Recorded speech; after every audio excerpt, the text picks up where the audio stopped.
G'day. It's looking. It's Sunday, February 16th, and I didn't have a very good night's sleep.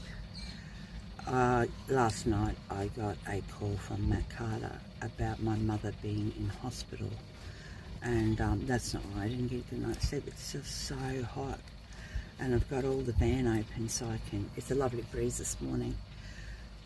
Just so I can breathe, and then I've got two mozzie calls going, one at that door and one at that door. And the mozzies are coming in and I can't stand that sound. It wakes me up instantly. And I hate them. And there were sandflies and they were biting me. And so I was itchy and I was just really irritated. But the phone call from my stepfather, and I said to him, "Oh, so did Mum want you to call me?" And he said, "Yeah, we spoke about it, and call Heather and you and Gordon." And I said, "Well, did you want me to come and see her in hospital?" And because it sounds like, this is a phone call of death. And he said, "Oh, where are you?" And I said, "Oh, I'm close enough to come and drive, and I haven't made up my mind about doing that." I mean, this is just, I'm not saying that's what's happening. I said, "I'm close enough." And he said, "Oh, no, she wouldn't want anyone to see her in this state." And anyway, I've gotten up this morning after not having a good night's sleep, and I've started crying because my mother is the biggest narcissist of my life, and she doesn't love anyone. She only loves herself, and she uses everyone against each other. And I've separated myself from everyone, and I've just been sitting here this morning thinking of all the hatred that's been thrown at me and thrown at me and thrown at me by that woman and her flying monkeys. And I just feel really unloved.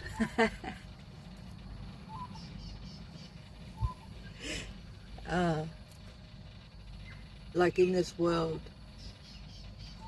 inside this world, if it wasn't for Tully, I would have no love. All I have is Tully and my God spirits. And still, I look on the bright side of life. Still, I use my channel to uplift people. And this video will probably get heaps of views, because it's of me crying and talking of horrible stuff instead of the things I talk about. But I use this channel to heal myself. So I'm in my pajamas, and I've got to go and have a shower and get up for the day properly, and take Tully for a proper walk and stuff, because that's what van life is all about. You can't just wake up at silly hours and have a house date. You're out in public all the time, in plain sight of everyone. And it gets a bit hectic after a while.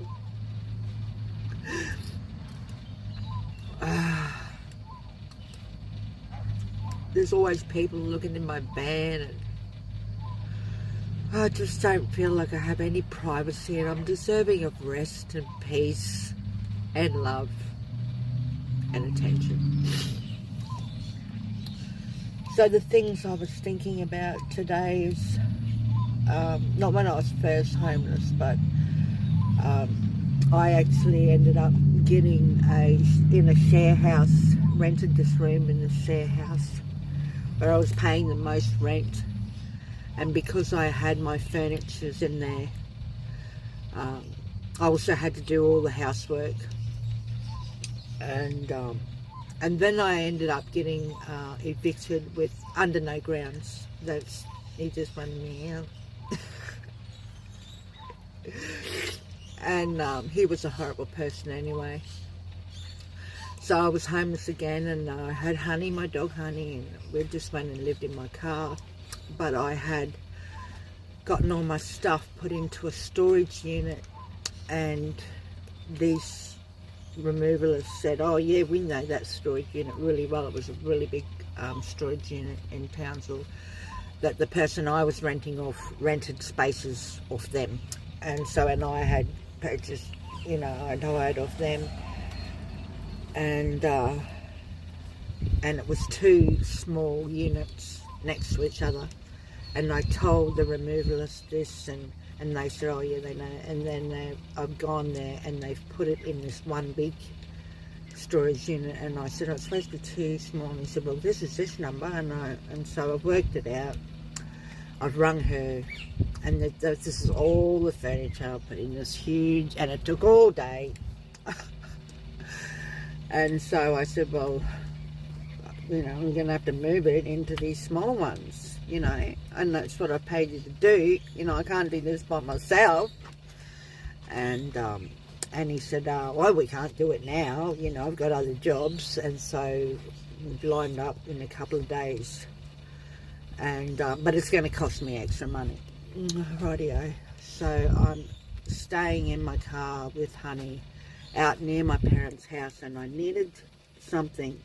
Oh, I needed Honey because it was really hot, and I needed Honey to be somewhere while I went and did the storage unit and helped them move it from,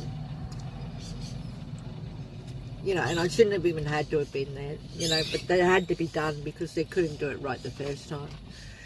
But I needed somewhere for Honey. She couldn't stay in the car. It was way too hot. And so I went to my mother's and stepfather's house. And I said, oh, I'm just homeless and I'm living in my car, and I got my phone. Can I charge my phone here? And it had no charge in it. And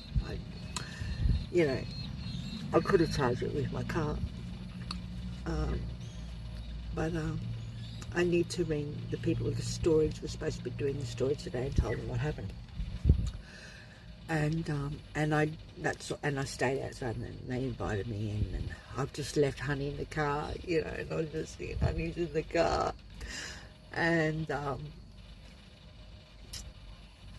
so I said, oh, it's so hot, I've got to get my dog out of the car, and then so they offered to run me out of the car, and she could stay in their pool area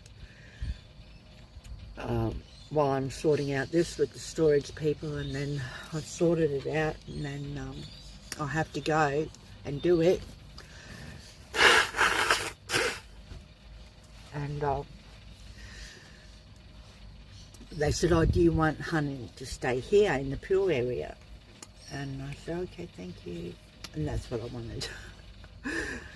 But it wasn't ideal. So I've gone and done this, taken another day, and I've come back to get Honey, and I've asked him if I could have a shower and whatnot.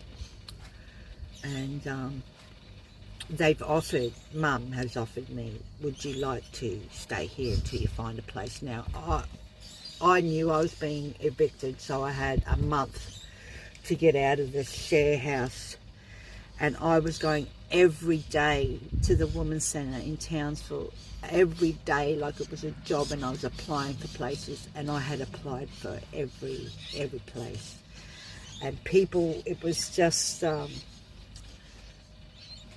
the lockdown of COVID, and everyone was coming up from down south, and they had thousands of dollars, and they were paying 6 months in advance, and the places were really old, horrible places that I was looking at that were so expensive. And and I was just applying for what I could afford, and there was none left. And so I said, oh yeah, thank you. You know, I don't know if I'm going to get a place, you know. And so I kept doing that, applying for places, but I'd applied for every place that I could afford or that was acceptable, that accepted dogs, and you know, that was good for me. And the whole time I was there, my mother was screaming and laughing at. I would do housework after breakfast, and she'd roll her eyes and make it like, oh, look at her doing housework, as if I didn't ever do housework. Or they were coming in my room, in the shut door. They would just barge in, and they were accusing me of smoking marijuana or smoking cigarettes in their house. And I was smoking cigarettes, but I would go outside and smoke. And she was just yelling all the time, and I was just praying, and it just, I was crying every day. And so one night I just packed up my car and left, and I haven't spoken to him since, until I see Matt in Birdell Shopping Centre, and he took all my information. That was 6 months ago or more now, and I haven't heard from him. So, you know, they've had that opportunity of me giving them all my details. They've had Christmas, they've had the floods, they've had my birthday, and no contact. And now, last night, they want to contact me, but they don't want me to come and see her. Oh, we just wanted to let you know she's sick. But no, we don't want you to see her in hospital. Like, what's the point of this?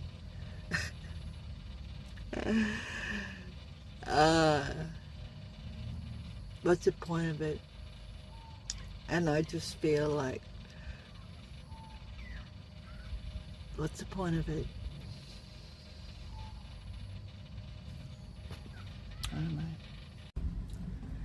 So, while I was staying at my parents' place that time, I tried to settle old wounds, you know, and bring them out to the open and heal them. And, you know, I first told her about me being drugged and raped in my home, and that's how I first came home. And she had a smirk on her face and she said nothing. I went on to bring up issues like, you know, when my husband took our baby, and I said, you know, when I was still seeing Shine, that's the name of my youngest daughter, she would tell me that Carson was bringing her out to your place, but Carson was preventing me from seeing her, you know, even though I had court orders. He was keeping her and, you know, not obeying the court orders, and but he was bringing her out to your place, and she would just smile and say nothing. She just listened, you know, and so nothing could get sorted out. But when I was raising my other two children, I would always, on school holidays, take them to go see their grandmother. That was one thing of the school holidays that had to be done during the school holidays. I believe that, you know, they should know who their family is. Even though I didn't enjoy it. On the way home, she lived Bushland Beach and I lived Nome, which was, you know, the south side of Townsville and Bushland Beach is the north side of Townsville. So we had a fair drive, an hour's drive back home. And they would say, Grandma said this and Grandma said that, and there was always complaints. So we never, you know, Carson and I, let our children be babysit by her or be there without us there. And Shine was telling me that she was being left at Grandma's place and Grandma was looking after her and Grandma did this and Grandma did that. Come here, Bubby, it's all right. Yeah. Ooh, there's dogs. He's saying, hello, I love you. Hello, I love you.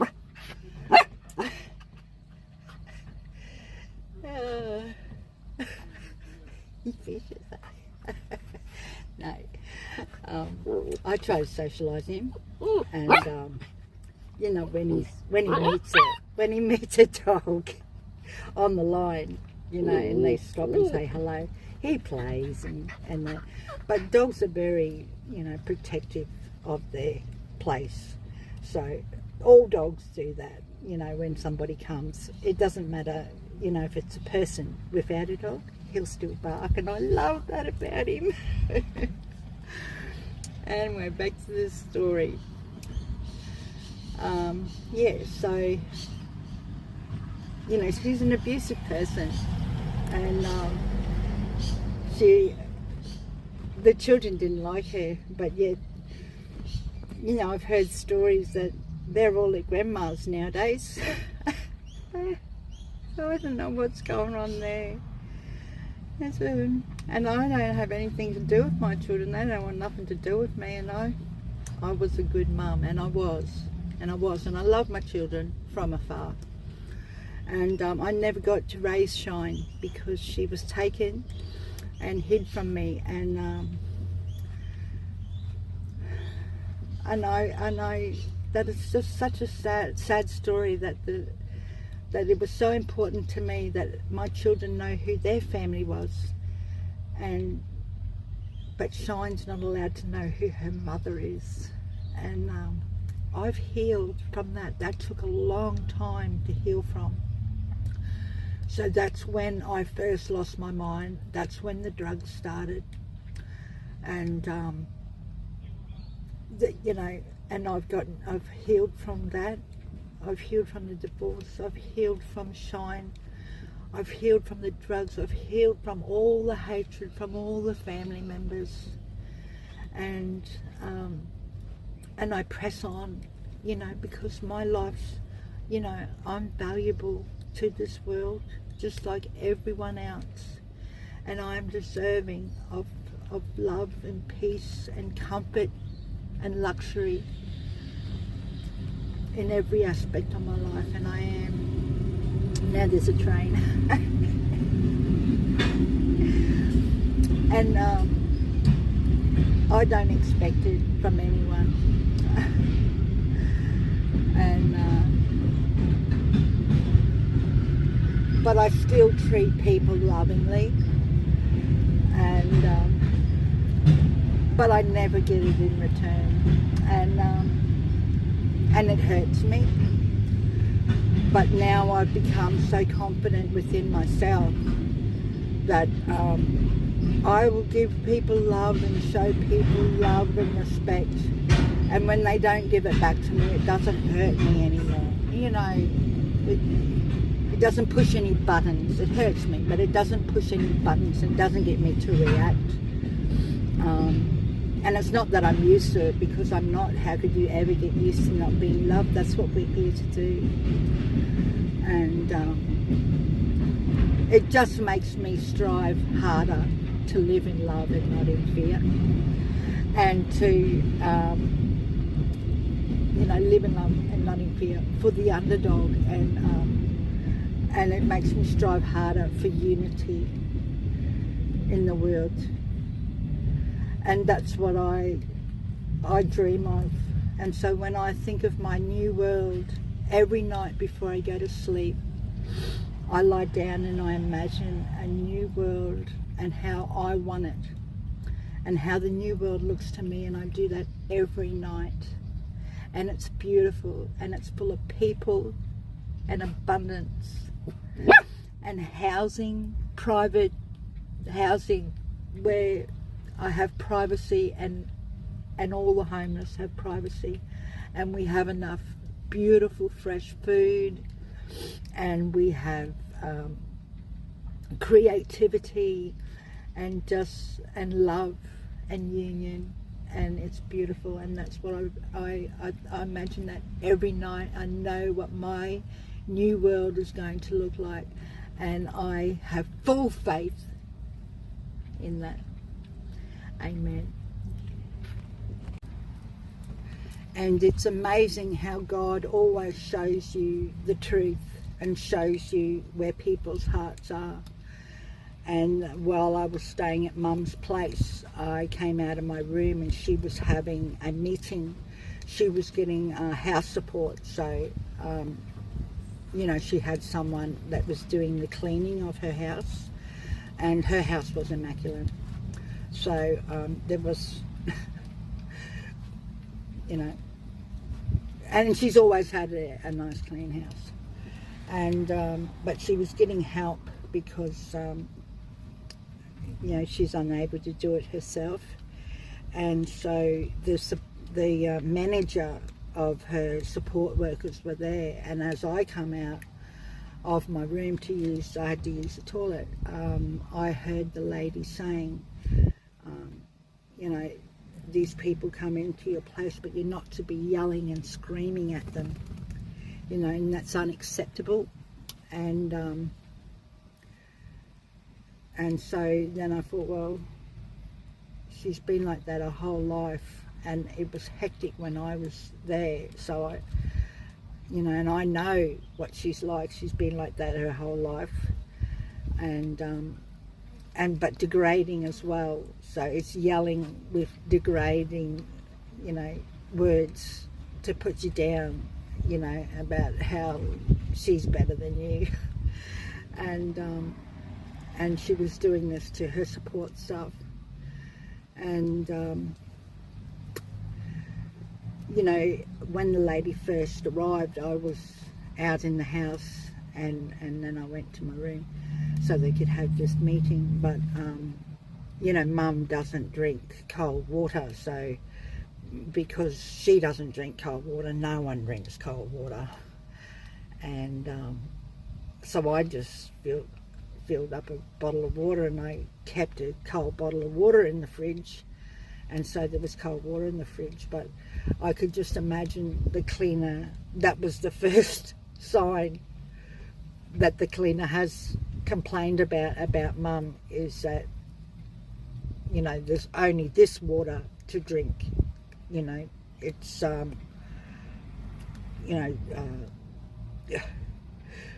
you know, water that she kept that was, I don't know what, I can't think of the word, you know, filtered water in this barrel. And that's what she has. That's the water that you drink at her house, and it's her house and it's her rules. And you know, just because you're a human being and you like things how you like them, at her house, this is how it is, no matter who you are. So if you're cleaning her house, you don't get cold water, you have that water. And so the managers walked in, and she's asked for a drink of water, and Mum said, oh well, we only have this water, you know, but I had a cold bottle of water in the fridge, and Mac knew that. And she said, no, I'd like a cold drink of water, please. And it was just a setup from God right from the beginning, because here Mac appeared with this water that he's grabbed of mine, you know. How they've been given the water, so there is cold water, you know. And if you knew your cleaner wanted a glass of cold water, wouldn't you, you know what day she's coming, wouldn't you put a bottle in the fridge just for her? I would. That's what I would do. That's what I'm like. That's what I do. Yeah, so, and the whole street could hear her screaming to the point where the neighbours come over and wanted to meet me, you know. And I just felt like that, are they coming over to see who she's yelling at? Like, what a horrible person I must be to be making my mother yell all day long. And but then that happened, you know, and I come out of the room and she's telling Mum, well, you can't be screaming at the staff or you just won't get the service because they're deserving of respect and dignity. And I thought, no, they hear this all the time. They're just coming over to see who she's yelling at now.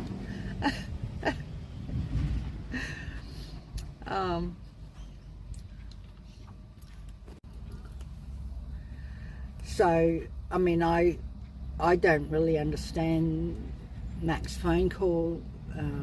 You know, he wants me to know that Mum's sick and in the hospital. Does that mean she's dying? I'm not allowed, she doesn't want me to go see her. And that's one thing I would do right now, is I would go to the hospital. But I'd like to bring up stuff like, you've pulled me and my family apart, you know. And my whole, you know, you separated us siblings and me from my children, and, you know, like,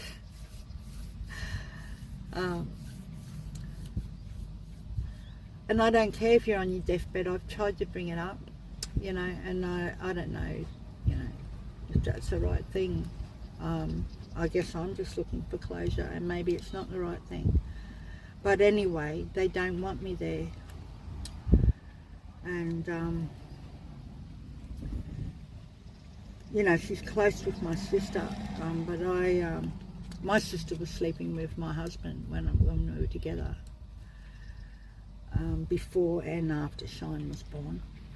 And she's like, sort of wants to be me. She's very much like Mum. And she's a narcissist, and she abused her children as well, and I've seen it. And it wouldn't surprise me, because my mother's husband, Matt, is the same age as my elder siblings. And when he first came to town, my sister wanted to date him, but he chose Mum, and Mum was married to our father. So it wouldn't surprise me. I mean, my sister slept with my husband. It wouldn't surprise me that my sister is sleeping with, it's not her stepfather, it was only my stepfather, because there's an age difference between the children. And, oh yeah, like I said, so he's her age. And it wouldn't surprise me if, but he's my father. And when I was there, this was terrible. This really made me cry and cry. She made accusations that I was sleeping with Mac, and Mac's my father. So it was just ludicrous. And I was thinking, I think you're getting me mixed up with my sister Heather, because, and I happen to know, you know, I didn't say anything, because I was keeping my family together at the time, but my husband was sleeping with my sister, and they was hiding it. And she really tried to slip in and break our family up early before its time. And well, you know, God sees everything, and he really, we weren't meant to be together. It was all, you know, because of the things he was doing behind the family's back. Sleeping with my sister, for one. But I knew it, and I never said anything. And so since our marriage broke up, I don't know if they were together after that or whatever. But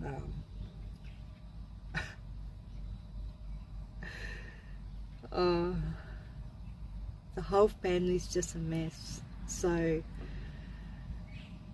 Max said he'd ring back in a couple of days. You can go on the floor, Bubby. Go have a drink. With some more news. So I guess like things are like at a point of death for Mum. And you know, at first I was thinking, oh, we could go there and see her and you know, pray with her and get her to go to God, or you know, something spiritual I could do to help. And but she doesn't want anyone there. Well, thank you for telling me, you know, and if she dies, because like I won't be coming to the funeral. I've made up my mind. Yeah, I've made up my mind. I won't be going to the funeral. You don't want anything to do with me. You've just torn me down my whole life and kept me at arm's distance and made me feel so unloved. But you want me to know you're dying, so it's just a work of a true narcissist, isn't it? Just as I'm saying it now. Anyway, if you've come this far, thanks for watching. It's very personal. But I use this channel to heal myself, to look back at myself and you know, I just find healing in you know, hopefully someone can resonate with this and I can inspire other people to be their own unique whole selves, and now they're going to mine. So have a blessed and wonderful day. Thank you for listening, and